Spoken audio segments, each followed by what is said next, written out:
us. And it's telling us what to wear, who to associate with, what we can say and what we can think. This is not new, guys. This has just come to this point, but now we stand. Come on. They call it the new normal. No. I say welcome to the hive. It's the new colony.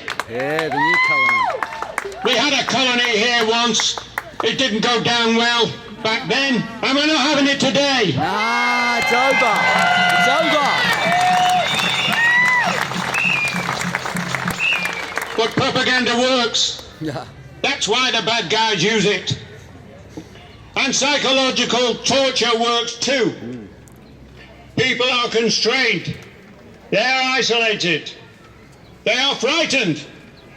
They're fed a false narrative and given false hope until they despair and give in. They feel frightened. They feel alone. But they are not alone. No, they're not. Australians rely on mateship. We stand by each other, right. And we trust leadership, not cold, blind authority. Yep. Yeah. It doesn't matter whether you're in Guantanamo Bay We are in or Guantanamo Bay. downtown metropolitan Melbourne.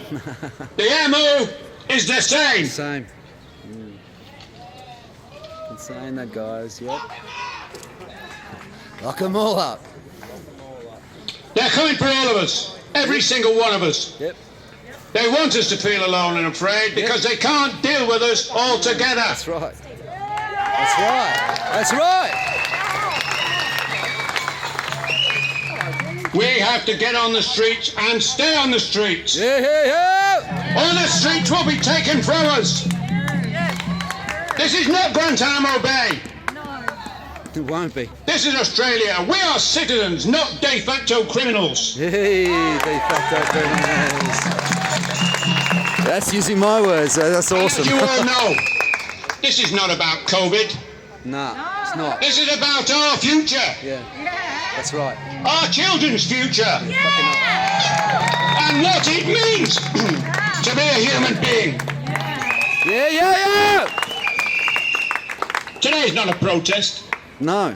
It's part of a movement. Yes.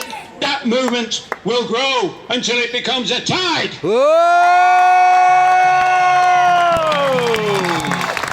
And that tide will sweep away this nightmare vision of the future which's been laid out for us. Yeah. And even though every arm of authority stands against us, even though Big Brother is everywhere, remember this: those who do its bidding cannot be. They are few, and we are many. Yeah.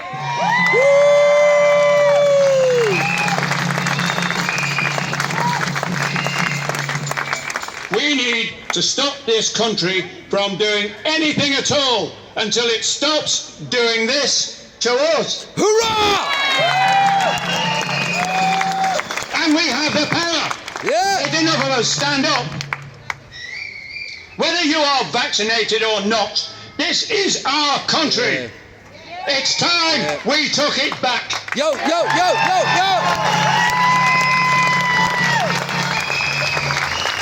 Australia needs our help. Yeah. It's the only home we have. And it's in trouble. After 2 years of bumbling incompetence and overreach by our government, Agreed. We have had enough. Enough!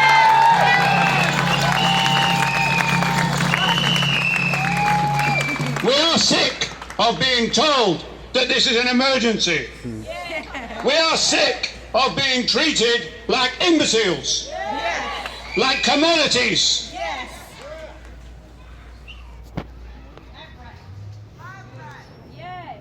We are sick of medical apartheid. Denied the services we pay for to look after us. We are sick of being bullied by those whose only outstanding quality is their moral weakness. Well said. Well said. most of all, we are sick to the back teeth by being lied to by the people in whom we placed our trust. Ho, ho, ho, ho! This is an abusive relationship and we want out. Yep, yep. It's time for a change. So let us prove that we are better than they are. Let us respect the press.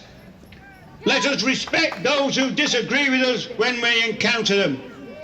Let us respect the police.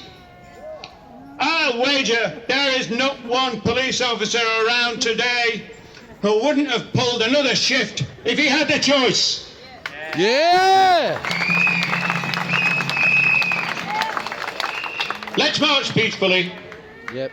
Let's march proudly. Yeah. And let's make our voices heard and get the job done. Thank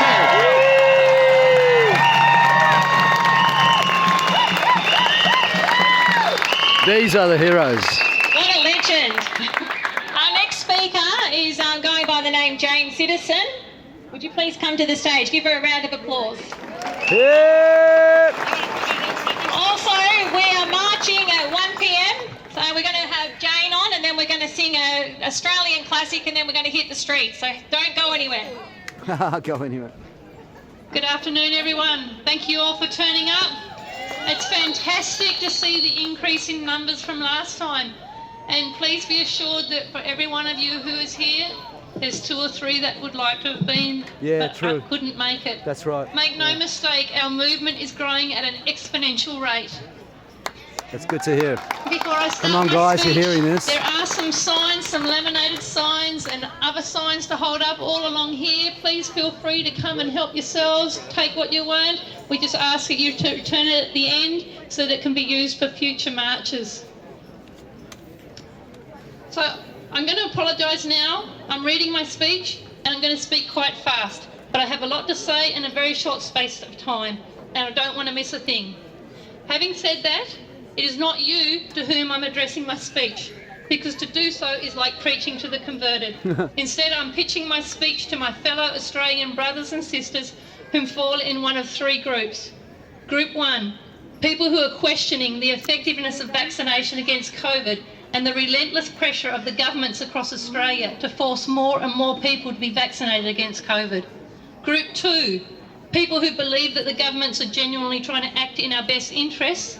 And Group 3, people who mistakenly believe that getting the COVID jab is somehow protecting your loved ones, a lie that is directly promoted by all the governments and government officials and media across Australia. Yep. I respectfully request all of those people in those groups to open your ears and your mind and to hear me out. Right from the outset, I want to make it abundantly clear that this group is not about pro-vaccination versus anti-vaccination. Instead, many people here have already had the COVID jab, whether voluntarily or under coercion. We are about informed choice over what medical procedure is administered to our bodies and the bodies of our loved ones. 2 key words, informed and choice. I now wish to elaborate upon these 2 fundamentally important words. But before I do, I wish to reiterate 2 facts which are getting lost throughout this whole government campaign, designed to ultimately ensure that 100% of people are vaccinated against COVID, whether they want to be or not. Fact 1, all current COVID vaccines are trial drugs and no one knows the mid to long-term effects of their use. Hear, hear. Fact 2, the COVID vaccine has been shown to have low effectiveness at reducing transmission and contraction of COVID, to such an extent that there is little to no difference between vaccinated and non-vaccinated people catching and transmitting COVID. This is widely recognised and acknowledged throughout the medical and government sphere across the globe, even by the senior medical advisor to our state government. And research statistics are showing this statement to be truer day by day. Just look at the places in the world now like Gibraltar, who have over 100% vaccination, yet is currently experiencing a rapid upsurge in COVID cases. My questions, which are many, is why then is the government promoting the lie that you are somehow protecting your loved ones by being COVID vaccinated? If vaccination is so effective, why is the government advocating that vaccinated people should be so scared of unvaccinated people? It's all out there, guys. It's all out there. Reports from the UK actually show that vaccinated people under the age of 60 are twice as likely to die from COVID than their unvaccinated counterparts. Yep. Why then are non-COVID vaccinated people being so heavily segregated and discriminated against by all the governments across Australia, which has flowed into our society, including our healthcare sector? Vaccination is a medical procedure which falls within the rules of the Australian Immunisation Handbook, which clearly states that no one should ever be vaccinated against their will or under coercion. Yeah.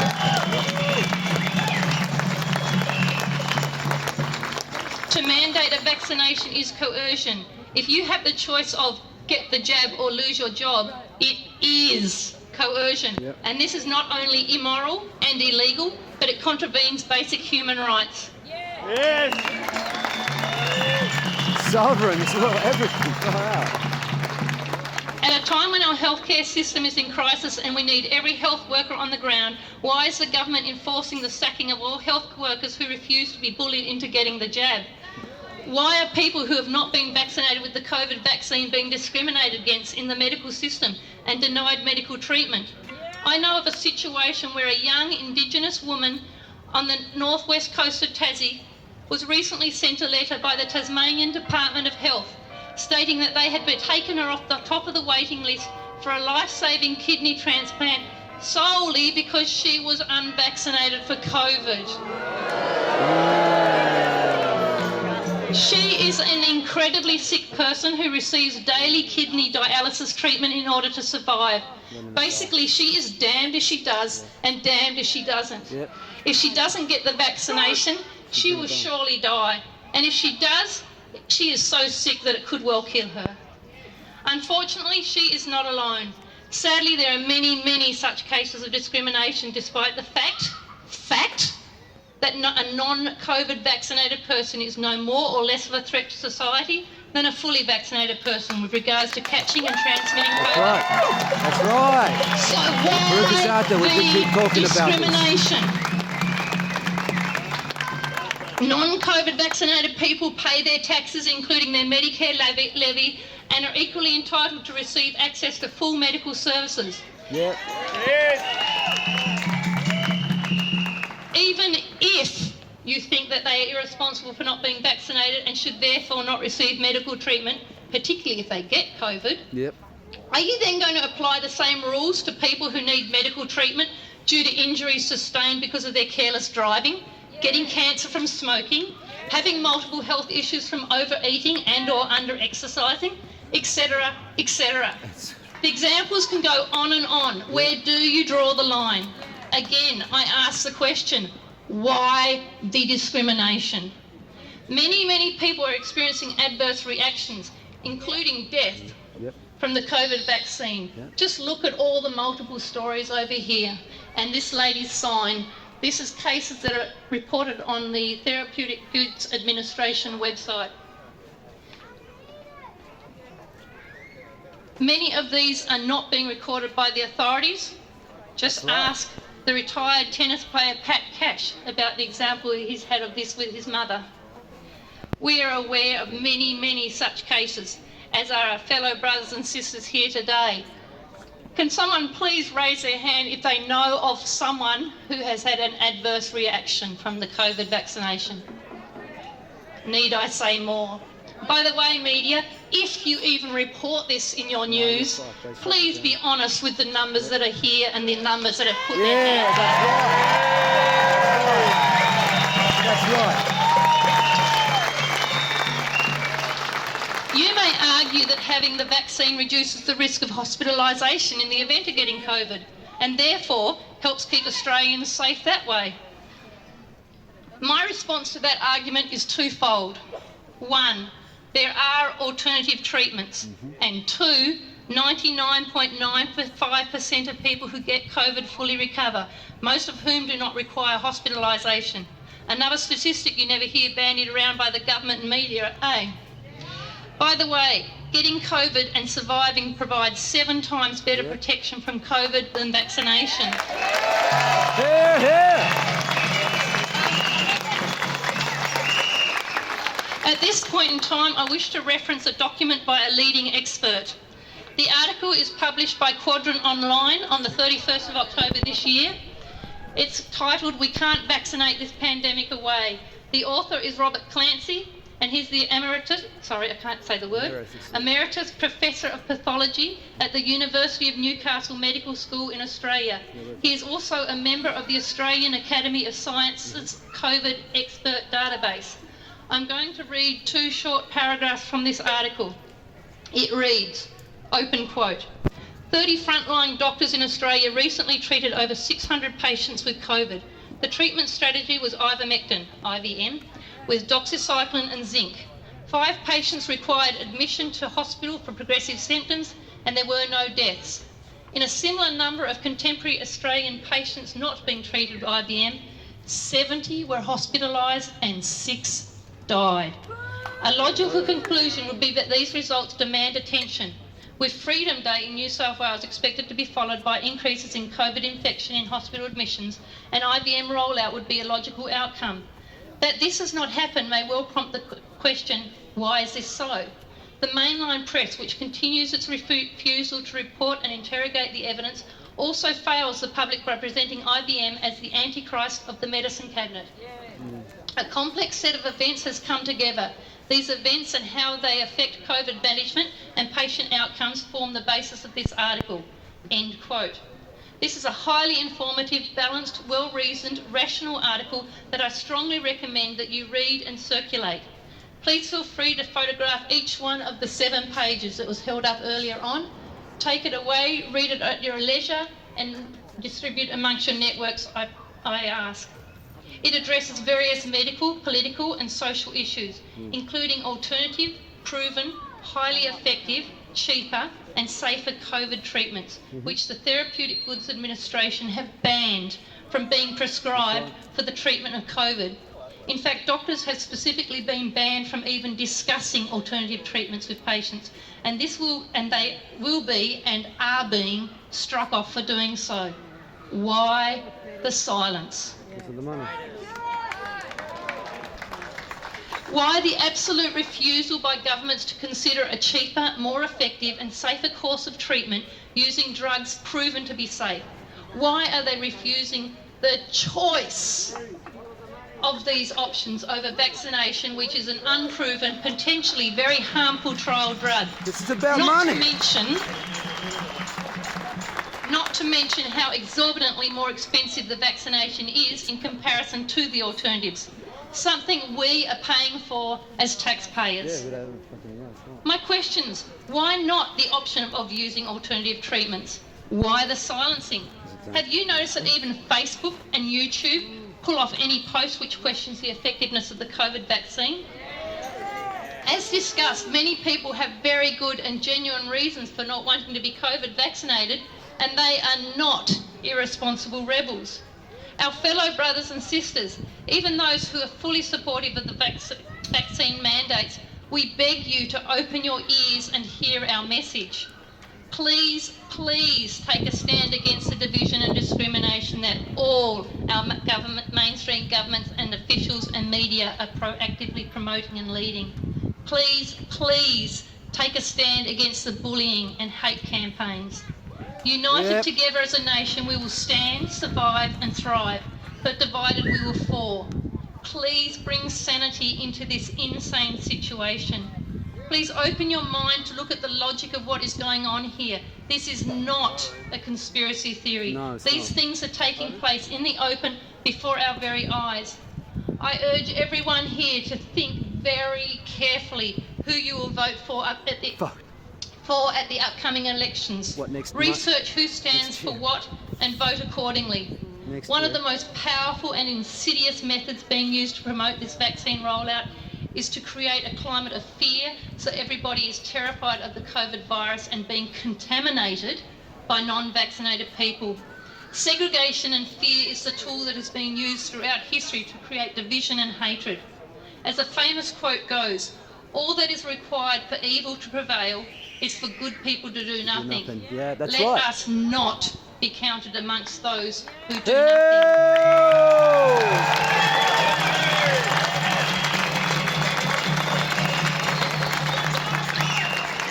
Thank you so much for your time and attention, and sorry to have to speak so fast and read my speech verbatim.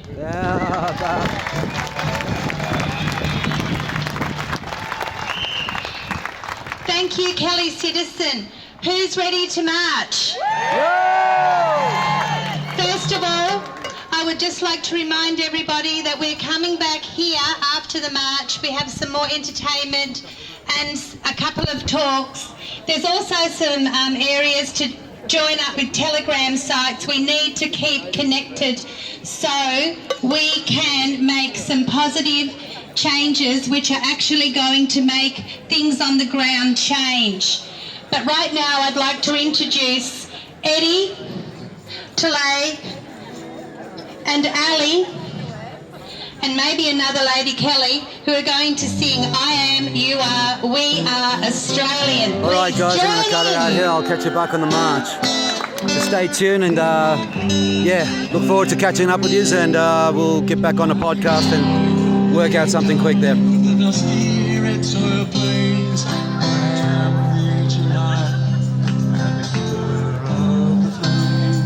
I stood upon the rocky shores and watched all the ships come. For 40,000 years I've been the first Australian. I came upon the prison ship, bound down by iron chains. It flew the land and blew the lash and waited for the rains. I'm a settler, I'm a farmer's wife, on a dry and barren run. A convict. That's my flag.